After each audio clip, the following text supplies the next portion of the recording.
Desde Malargüe, Mendoza, República Argentina.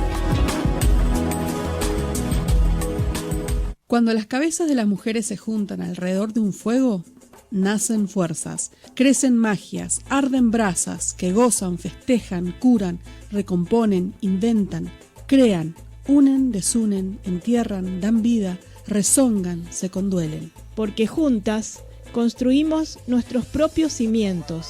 Somos más sabias, más hermosas, más completas, más plenas, más dulces, más risueñas y por suerte, de alguna manera, más salvajes. Hoy somos todas espejos de las unas y al vernos reflejadas en esta danza cotidiana me emociono. Porque cuando las cabezas de las mujeres se juntan alrededor del fuego, que deciden avivar con su presencia, hay fiesta, hay aquelarre, misterio, tormenta, centellas y armonías, como siempre, como nunca, como toda la vida. Manténlo prendido fuego, no lo dejes apagar. Bloque de actualidad. Tengo los bolsillos vacíos, los labios partidos, la piel con escama cada vez que miro hacia el vacío. Muy buenas tardes para todas, todos y todes, un programa más de Manteniendo el Fuego. Hoy me acompaña Vanessa Buil. Muy buenas tardes, Karina, allá adelante Diego y la Nau que llegó en patineta. Muy bien, acalorada desde la colonia Pehuenche. Ese es compromiso. Así que un abrazo y un aplauso para ella. Para un nuevo programa de Manteniendo el Fuego, con mucha actualidad, obviamente vamos a hablar de Bolivia. Seguramente. Y un poco de noticia local para empezar sobre el intento de modificación de la ley 7722, la ley de protección del agua, que tenemos en Mendoza como una ley que protege un bien común, uno de los más preciados en la tierra, hablamos lo que es, pero además que es una legislación que ha sido declarada constitucional ya varias veces por la Corte Suprema y que además es uno de los ejemplos de una ley que protege el agua a nivel nacional. Sí, sobre todo aclarar que por ahí los artículos que se quieren cambiar es el artículo 1 y el artículo 3. El artículo 1 habla de cuidar este recurso hídrico y la prohibición de sustancias químicas como el cianuro, el mercurio, el ácido sulfúrico, tanto en cualquier proceso minero o en la industrialización de ese producto. Y en el tercer artículo habla de la necesidad de informes de impacto ambiental, ya sean municipales, del Departamento General de Irrigación o de cualquier otro organismo, que es fundamental para la aprobación de esos proyectos. Sacando esos artículos, es vía libre a... Sí, la propuesta de modificación, que creo que hay un audio que vamos a escuchar, pero básicamente desvirtúa un poco la ley. Recordamos para empezar que esa ley no es una ley en contra de la minería, es una ley que protege el agua y básicamente impide a la industria minera utilizar estos productos que decía Cari, que son el cianuro, el mercurio y el ácido sulfúrico, que creo que nadie va a estar en contra de que no se usen estos productos porque realmente son contaminantes y además no se pueden sacar después del agua, no es que después lo podés limpiar, no es algo que se puede hacer.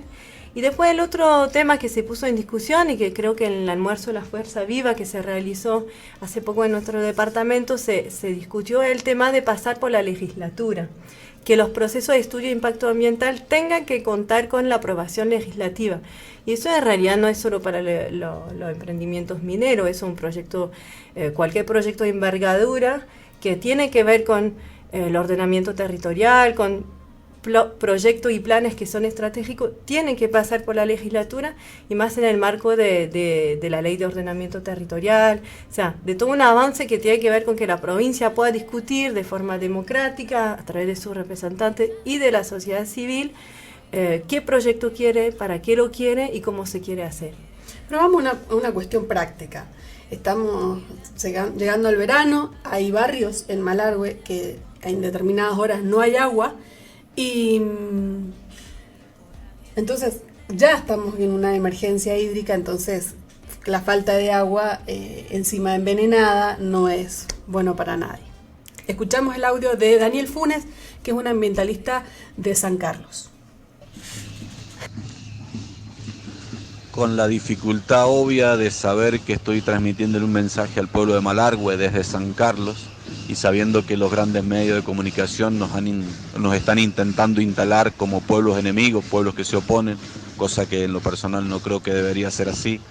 Bueno, mandarles un mensaje, digo, ¿por qué los pueblos de la provincia o muchos pueblos de la provincia se levantan defendiendo la ley 7722, que para nosotros es una ley que protege el agua y que protege el futuro de todos los mendocinos, y que desde el sector minero y político están diciendo que es una ley que atrasa? Bueno, defendemos el agua, defendemos esta ley sencillamente porque la situación de Mendoza, del resto de Mendoza, es crítica.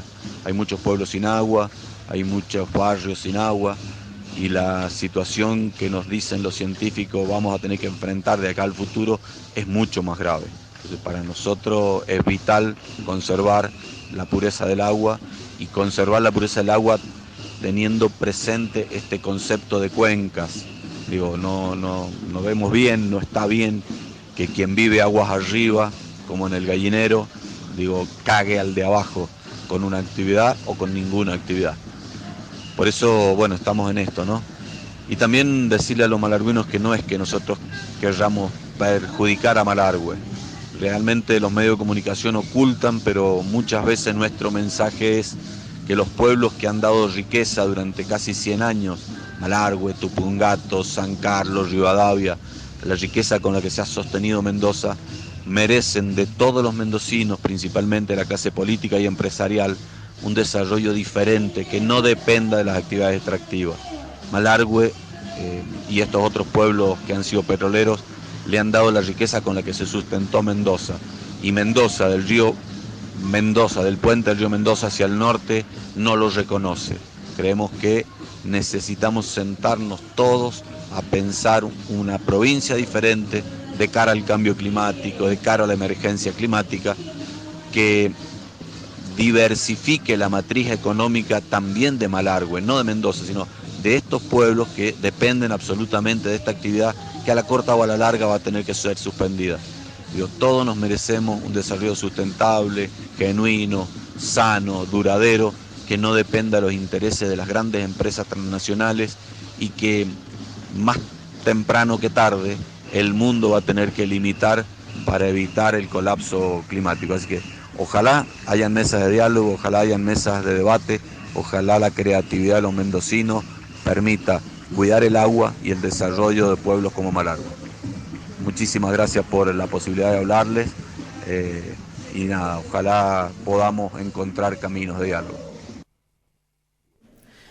Bueno, en esto también recalcar que también hay mucho como espejito de colores con respecto a lo que es el trabajo. Cuando se habla de trabajo malargüino, de que por este tipo de emprendimientos mineros siempre va a generar trabajo, a la larga sabemos que eso no es real, que siempre es mentira, y que Malargüe tiene toda una historia de extractivismo, desde el carbón, el petróleo, y ya sabemos, es una cuestión de mirar para atrás, ver todo lo que ha pasado. Acá Nau nos contaba que ya hace 3 días que no tiene agua en su casa. Seguramente cuando vaya a trabajar esta tarde allá arriba en el Virgen de los Vientos tampoco va a haber agua. Así que bueno, cuidémoslo, sigamos manifestándonos. No se trata, como vos decías, de impedir, sino que esa actividad se realice lo más amable para el ambiente y para nosotros también. Nosotros vivimos en este suelo y merecemos una vida digna, y eso es también el agua.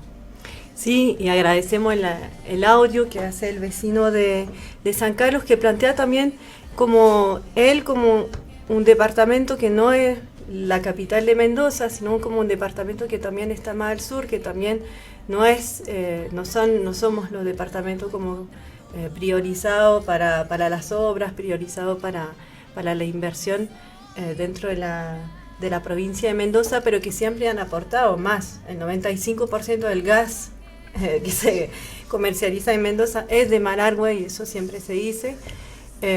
Pero también pensar que se ha aprobado hace poco el proyecto de exploración de hierro indio, y la ley 7722 está vigente, entonces no impide uno el otro. Lo que impide es contaminar el agua, Y también traer a colación un artículo que presentó Eduardo Sosa, que es un especialista en los temas ambientales, que dice, y que le asiste razón, digamos que hay varias cosas que la provincia no ha hecho, no ha tenido el compromiso en hacer. Él plantea los 10 puntos que quedan para hacer antes de modificar la ley, que son, por ejemplo, la creación de los tribunales mineros en la provincia de Mendoza, que eso fue promulgado en el año 1998.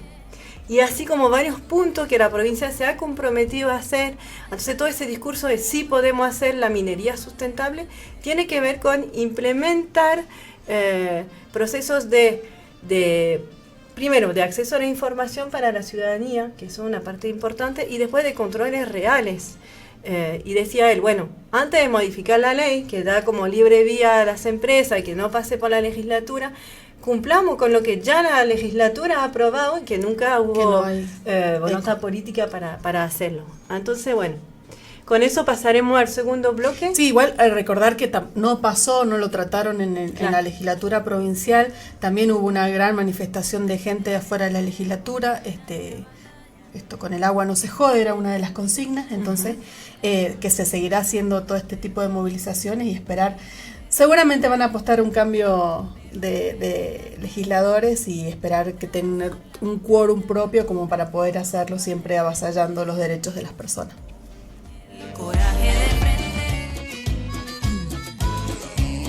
Bloque de historia social y arte. Somos las megas ardiendo, somos la rabia y la voz. Hemos venido a cantaros que se acabó la opresión. Se ha agravado enormemente la situación en Bolivia. A la violencia se suman graves amenazas a la prensa. Una ministra de Comunicaciones del gobierno autoproclamado amenazó directamente a los periodistas con aplicar la ley de sedición. En las calles la situación ya era tensa, con manifestantes que en medio de las coberturas increpaban a los periodistas. El repudio es general a la falta de garantías para la libertad de prensa.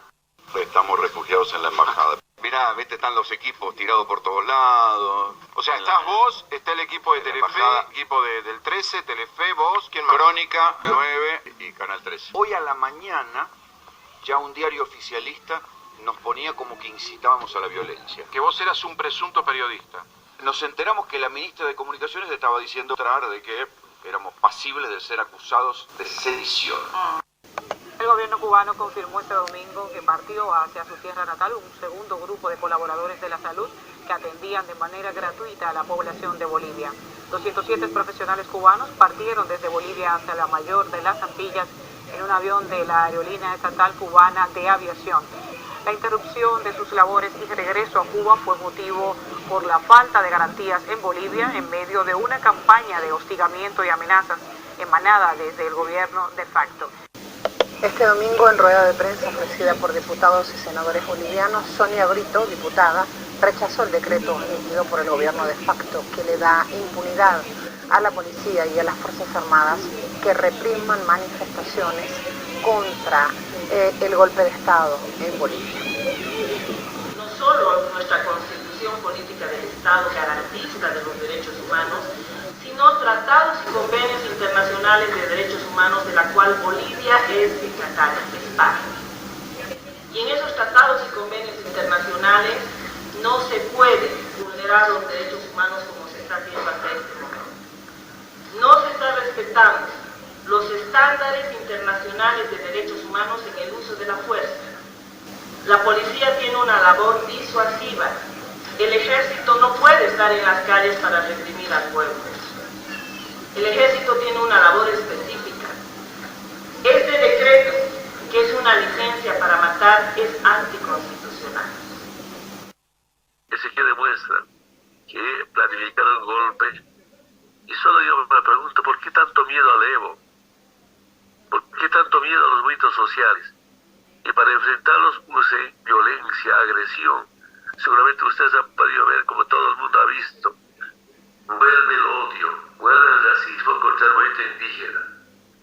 Su pretexto que fraude y llegar al golpe, agredir a hermanas de Pollera en la ciudad de Santa Cruz, en la ciudad de Cochabamba. Lo que quería decir en sí es que queremos todos que vuelva el Evo.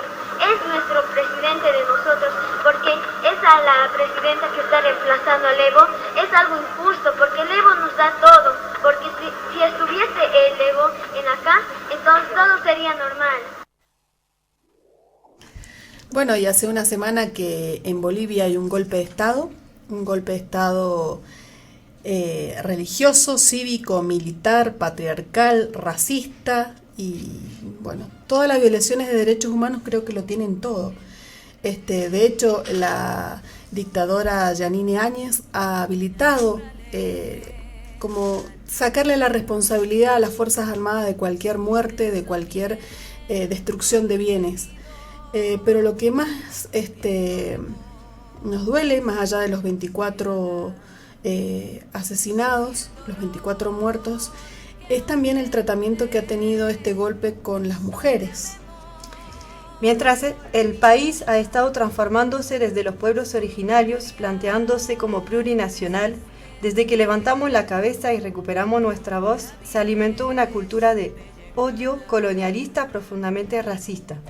Desde esta lógica de que los indios de mierda somos ladrones, corruptos y queremos quedarnos en el poder, nunca se cuestionó lo mismo de los presidentes blancos. Eso señalaba Adriana Guzmán, una de los referentes del movimiento feminista de Bolivia, del feminismo comunitario. Traemos ese análisis también desde la perspectiva de las mujeres, pero entendiendo lo que muchas veces plantea Rita Segato, que la guerra se da en los territorios y en el cuerpo de las mujeres como un territorio en disputa, ¿no? Veíamos cuando la semana pasada cómo las violencias se dirigió hacia las mujeres, a las mujeres de pollera, como dice Evo, pero también vimos como mujeres sindicalistas o mujer alcaldesa, como la señora Patricia Arce de Vinto, de la región de Cochabamba, cómo la secuestraron, la hicieron caminar descalza durante 5 kilómetros, la rociaron de pintura, la hicieron arrodillarse, la orinaron, la golpearon y terminaron cortándole el pelo, digamos, en un signo de humillación total, y por mujer, por india, por haber accedido al poder, y como un signo, como decir, un llamado de atención para todos a los que representa ella, ¿no? Después de eso se quemó la huipala, y bueno, por eso ella ese análisis del componente racista y anti pueblos originarios de alguna manera de ese golpe en Bolivia. La Comisión Interamericana de Derechos Humanos ya ha denunciado todas las violaciones a los derechos humanos y ha denunciado ya 24 muertos, no Sí. sabemos hoy, pero hasta ayer eso era el cálculo de los muertos, y ha liberado al ejército para que siga matando, y una cosa que no se puede hacer, porque como bien decía la diputada que habló en el audio, por más estado de golpe, Bolivia ha firmado algunos convenios internacionales del cual se tienen que hacer cargo, y hay cosas que no se puede hacer. En ningún momento se puede liberar y dar impunidad a la fuerza de seguridad o a la fuerza militar para matar. Y un golpe de Estado es un golpe de Estado acá o donde sea. Pero para poder entender un poco más de lo que hablamos cuando hablamos de racismo, vamos al ejemplo práctico. Si cualquiera de nuestros hijos, nuestras hijas, está pintando y nos pide el color piel, ¿qué color le damos? ¿Qué color ellos piden? Seguramente habrá excepciones, pero el que se nos vino a la cabeza seguramente ha sido el rosado clarito. Eso es racismo y tiene toda una historia. Y aquí tenemos un audio de Yuderquis Espinosa, que es una feminista descolonial del racismo. Es un video que se llama Relación del racismo y el capitalismo para mantener y eternizar el racismo. La escuchamos. Es importante para mí poder nombrar para América, por lo menos para lo que es América Latina y el Caribe, la cuestión de la clasificación racial, que obviamente eso no es natural. La raza es una invención histórica que justifica la explotación capitalista, ¿sí? Porque incluso hace posible el surgimiento del capitalismo, porque lo que fue ese momento de acumulación originaria es un momento profunda, o sea, donde se está dando ya esta clasificación racial del mundo de esta gente no son verdaderamente humanos, esta gente es más naturaleza que otros, son bestias que tienen que estar al servicio del imperio, ¿sí? Tienen que estar al servicio de Europa, porque igual que la naturaleza se explotan, y se explotan incluso, o sea, en esta explotación no es la explotación del capital, porque en el capital de todas maneras es salario. Estamos hablando de esclavitud, en la esclavitud no hay salario, ¿sí? Por eso nosotras desde lo decolonial, digamos desde la interpretación que damos desde el giro decolonial, decimos, no es posible pensar el surgimiento del capitalismo si no es por esta acumulación originaria que se fundamenta en la idea de raza. ¿Qué significa la idea de raza acá? Fíjate, digo idea de raza, no es que yo piense, o sea, no es que estamos diciendo ni usando la raza como la va a usar, digamos, Europa y la institución racista o la ciencia racista, que es diciendo que natural, o sea, que dice que hay razas naturales, ¿sí? Nosotros decimos, es una idea que produce eso, una idea que dice que hay diferentes grupos humanos y que cada grupo humano, por cuestiones naturales, tienen unas determinadas capacidades que lo ponen en un lugar, ¿sí? Y de ahí entonces surge la idea de que por naturaleza somos inferiores. Por lo tanto, somos igual que el territorio, igual que la tierra, igual que los recursos naturales, somos explotables, ¿sí? Somos capaces de ser explotados, incluso sin idea de salario, porque el obrero, digamos la clase obrera en Europa, efectivamente, como lo ilustra Marx, está siendo explotada, pero de todas maneras hay un cierto reconocimiento, hay ya un estándar, hay salario ahí, ¿sí? En nuestro caso no lo hay, ¿sí? O sea, en ese primer tiempo antes de lo que fue la revolución industrial, que no sería posible si no es por esta primera etapa, donde se sustrae todo América.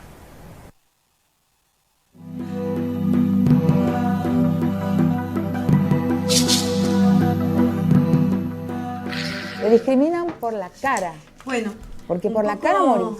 Complementar lo que decía sobre la vinculación del racismo con el capitalismo, y una de las cosas que podemos ver del golpe de Estado en Bolivia es un poco analizando, ¿no? De dónde viene Camacho, qué es esa oposición boliviana, esa oposición al MAS, que es el movimiento del socialismo, que fomentó y lleva adelante el golpe de Estado en Bolivia, y cuáles son su vinculación política y cuáles son su vinculación económica, ¿no?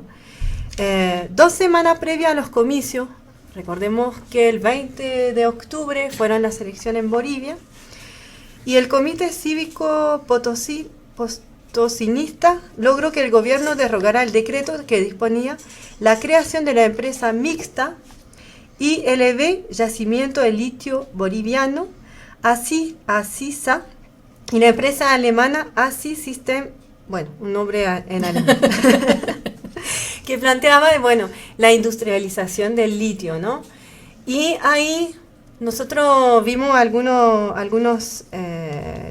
alguna reflexión de periodista ayer que planteaba también cómo el gas, en la guerra del gas, la guerra, ¿no?, entre comillas, del 2003 y las gran matanzas que hubieron con eso, el MAS y Evo, en particular en el poder, invirtieron en la relación entre lo que tenía el Estado y lo que tenían los privados, ¿no? De 85% para los privados y 15% para el Estado, se invirtió pasando de 85% para el Estado y 15% para los privados. O sea que igualmente siguieron teniendo ganancias. Igualmente, no es que se retiran, que dejan de tener ganancia, ni que lo echaron, sino que ganan menos y ahí ya quedaron como un poco descontentos. Pero aparte, volvemos a eso, que antes de la elección ya había como toda esa discusión, ¿no?, acerca de la industrialización del litio y qué le iba a quedar para cada uno. Creemos que la discusión también está ahí, ¿no? Es la discusión, yo creo, porque eso también es lo que hace que, Venezuela, más allá de lo que pase socialmente o políticamente en Venezuela, es la reserva de petróleo más grande del mundo. Es el territorio en disputa, como es el litio, o como podemos ser acá nosotros mismos en nuestros territorios. no escapa a eso, a intereses que son más allá de los nacionales y también del complot de todos estos intereses en disputa. Habían en algunos portales periodísticos hablaban de que, por ejemplo, nuestro presidente hacía ya una semana antes que pasara el golpe, sabía de este hecho iba a suceder. De hecho, Camacho tenía el pedido de asilo político por si salía mal. Entonces, bueno, hay que estar alertas. De hecho, el Estado Plurinacional de Bolivia, cuando se reformó la Constitución y pasó a ser Estado plurinacional, digamos, además del reconocimiento de las culturas y de la participación política de los pueblos originarios, también reconocieron a la Pachamama, a la naturaleza, como un ente propio con derecho propio, el agua como un ente propio con derecho propio. O sea, toda una reforma en cuanto a qué significan los recursos naturales o los bienes naturales, ¿no? Son recursos, son bienes, son tan recursos como son bienes, y ahí también está la discusión, porque si un bien es algo que tiene una entidad, que tiene una identidad propia, que tiene un derecho que se tiene que respetar, entonces no es un recurso que llegó así de cualquier manera, ¿no? Los servicios eran declarados de derechos humanos. Claro. Y acá hacemos como el cruce con el tema del racismo, ¿no? Como decía Juder, que el racismo es una construcción que se ha hecho, una construcción que ya no se habla de raza, sino que es la raza humana que tiene diferentes etnias, pero específicamente en el racismo, y por ahí traigamos a la memoria lo que fue la Alemania nazi o lo que fue el Ku Klux Klan en Estados Unidos, la persecución de los negros, de los judíos, al otro, que es diferente, y a ese otro lo que se le intenta es atacar o disminuir sus derechos humanos. Y en este caso, los servicios, la Pachamama, la naturaleza, el agua, son parte de esos derechos en Bolivia. Por eso también tanta hazaña y tanta,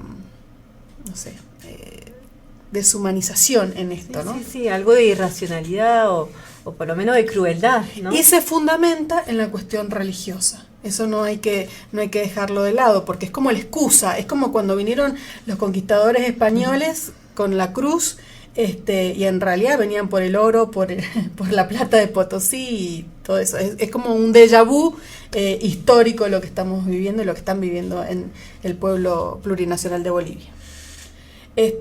No sé si llegamos al hay otro audio más de Rita Segato que también nos habla sobre el racismo. ¿Que lo escucha?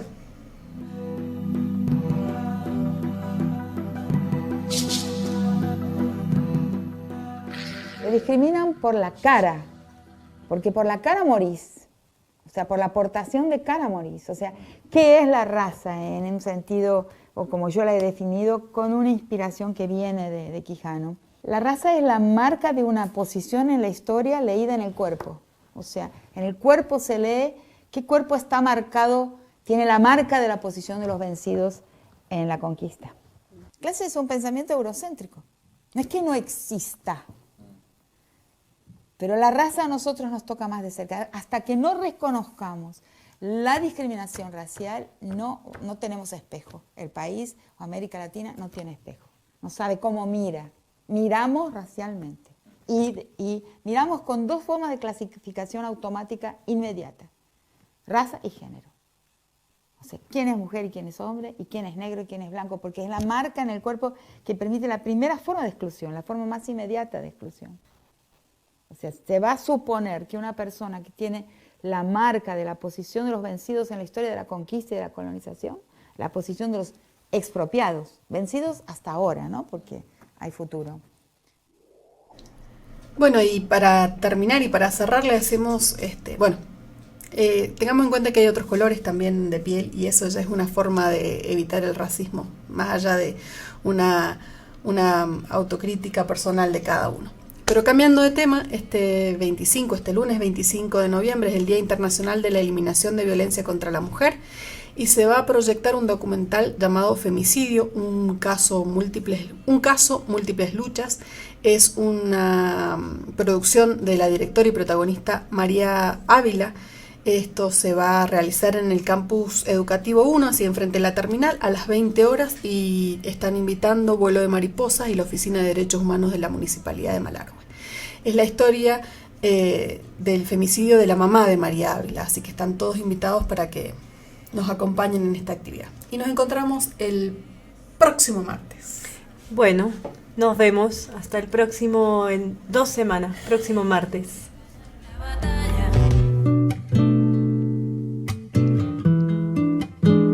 Hoy echamos un palito al fuego. Mantengámoslo encendido hasta el próximo encuentro.